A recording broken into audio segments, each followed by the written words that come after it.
ये मेरी 2 फुट की डिश इस वक्त 95 इस पर खड़ी है। इसका सिग्नल देख ले। इसके बाद मैं आपको 88 लगा कर दिखाता हूँ। तो मैं आपको 88 लगा कर दिखाता हूँ। ये मूविंग स्टैंड वाली डिश है।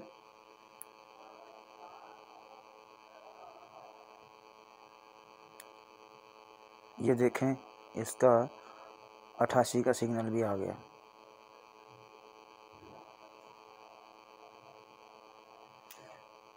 इसके बाद मैं आपको 83 इस लगा कर दिखाता हूँ।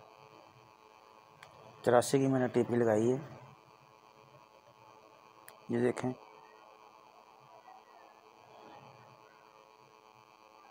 बवंजा इसकी टीपी लगाई है मैंने। ये आपको 52 इसका सिग्नल बना कर दिखाता हूँ। ये 2 फुट की डिश है। मैंने मूविंग स्टैंड लगाया। इसका नाम है मेरा यूनुस हमदम। आप देख रहे हैं आजी डिश मास्टर। ये देखिए, अभी आपको 52 लगा के दिखाता हूँ।